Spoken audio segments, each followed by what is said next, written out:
দেখ তরি, তুই যাই বল, ব্যাপারটা আমার ঠিক সুবিধের লাগছে না। আজকালকার দিনে কোন ছেলে মেয়ে না দেখে বিয়েতে রাজি হয়? আমিও কথা ভেবেছিলাম, কিন্তু ওরা বলছে আমার ফটো দেখে নাকি তার খুব ভালো লেগেছে। আর যেহেতু তিনি মা বাবা আর ঠাকুমার কথা খুব মেনে চলেন, তাই তাদের পছন্দের ওপর আর কোনো কথা বলেননি। কোন ছেলে এখন এরকম বড়দের কথা শুনে চলে বল? ওটাই তো সন্দেহের বিষয়। না না, আমার মনে হয় সন্দেহ করার কোনো কারণ নেই। আসলে এত বড় বিজনেস ওদের, তারপর উনি বাড়ির বড় ছেলে, ব্যস্ত তো হবেইনি। তাছাড়া বাবা তো খোঁজ নিয়ে দেখেছে, সবাই বলেছে খুব ভালো ফ্যামিলি ওদের। তোরই যাই বলুক, তার প্রাণের বন্ধু সুমনা কিন্তু ব্যাপারটা ঠিক মেনে নিতে পারছে না। তোরই চিরকাল সাধাসিধে ভালো মনের মেয়ে, কিন্তু এত বড়লোক বাড়ির এত সুন্দর দেখতে একটা ছেলে হঠাৎ তোরির মতো সাধারণ বাড়ির অতি সাধারণ একটা মেয়েকে কেন বিয়ে করবে, এটা সুমনা কিছুতেই বুঝতে পারছে না। আসলে তরির মা বাবা তার নিজের মা বাবা নয়। নিজেদের বাচ্চা হয়নি বলে 2 বছরের তরিকে অনাথ আশ্রম থেকে তুলে এনে দত্তক নিয়েছিল তারা। যদিও তরি তাদের নিজের মা বাবাই ভাবে, তাদের কোনো কথার অবাধ্য সে কখনো হয় না।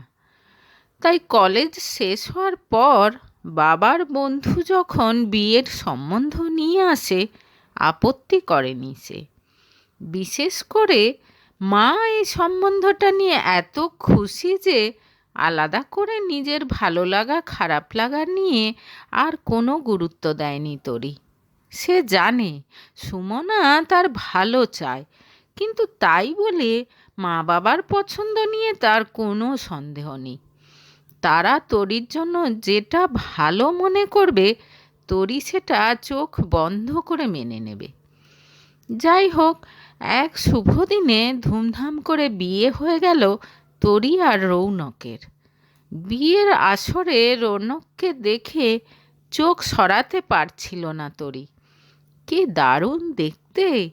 ফটোর চেয়েও অনেক বেশি সুন্দর লাগছে রৌনককে। শ্বশুরবাড়িতে এসে তরির চোখে একেবারে ধাঁধা লেগে গেল। কি বিশাল বাড়ি, আর কি সুন্দর করে সাজানো! সাতনরি হার দিয়ে বধূবরণ করলেন রৌনকের মা।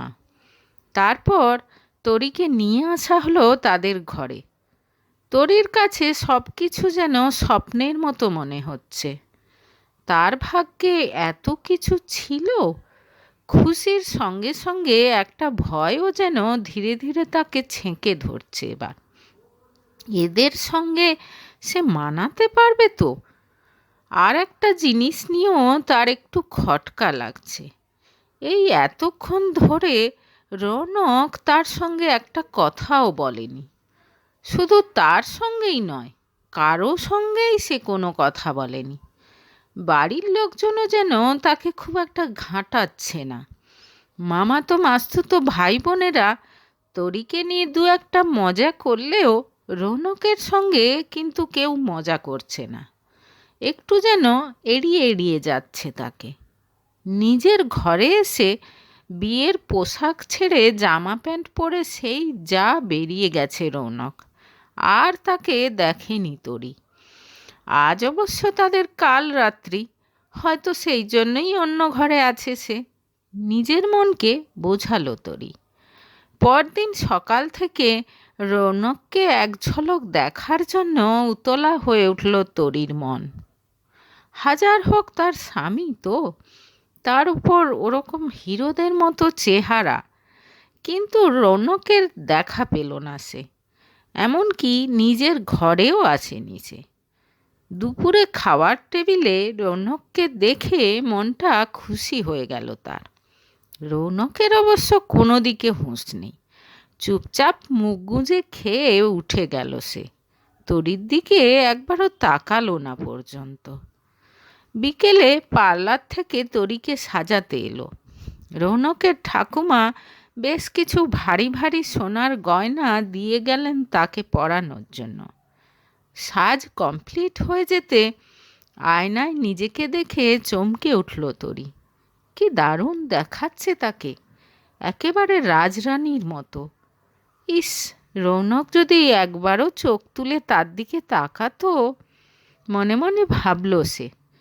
শাশুড়ি মা একবার এসে তাকে দেখে একেবারে মুগ্ধ হয়ে গেলেন। মাথায় হাত রেখে বললেন, রায়চৌধুরী বাড়ির যোগ্য বড় বউ লাগছে তোমাকে। আশা করি বড় বউয়ের দায়িত্বটাও ভালোভাবে পালন করতে পারবে। হোটেলের ব্যাংকোয়েট হলে বৌভাতের অনুষ্ঠানে যাওয়ার আগে রৌনকের দেখা মিলল। নকশা করা ধুতি পাঞ্জাবিতে সত্যিই রাজপুত্রের মতো দেখাচ্ছে তাকে। হঠাৎ তরি শুনল ঘরের বাইরে ঠাকুমা রৌনককে বলছেন, অনেক বড় বড় লোক নিমন্ত্রিত হয়ে আসছেন, তাদের সঙ্গে একটু ঠিকঠাক ব্যবহার করো। আমাদের বাড়ির সম্মানের ব্যাপার, এটা মনে থাকে যেন। চুপচাপ দাঁড়িয়ে থাকে রৌনক। একটু অবাক হয় তরি, নিশ্চয়ই কোনো ব্যাপার আছে। তবে কি সুমনার কথাই ঠিক? রৌনকের মধ্যে কি কোনো খুঁত আছে? না হলে এত বড় ছেলেকে কি এসব বলে দিতে হয় নাকি? ও নাথ বউ, কি ভাবছো? চলো, দেরি হয়ে যাচ্ছে যে। চিন্তায় ছেদ পড়ল তরির। ঠাকুমা নিজে তার হাত ধরে নিয়ে এসে গাড়িতে তুলে দিলেন। চারদিকে আলোর রোশনাই, দারুণ দারুণ সাজগোজ করা লোকজন, খাবার দাবারের এলাহি আয়োজন, সব কিছু মিলিয়ে স্বপ্নের মতো কয়েক ঘন্টা কেটে গেল। ফটোগ্রাফারের কথা মতো তরির পাশে দাঁড়িয়ে পোজ দিলেও রৌনক কিন্তু কোনো কথা বলেনি তরির সঙ্গে। তরির এবার বেশ অস্বস্তি হওয়া শুরু হয়েছে। নিজেকে কেমন যেন অবাঞ্ছিত মনে হচ্ছে তার। সে যেন সেজেগুজে এখানে ফটো তুলতে এসেছে।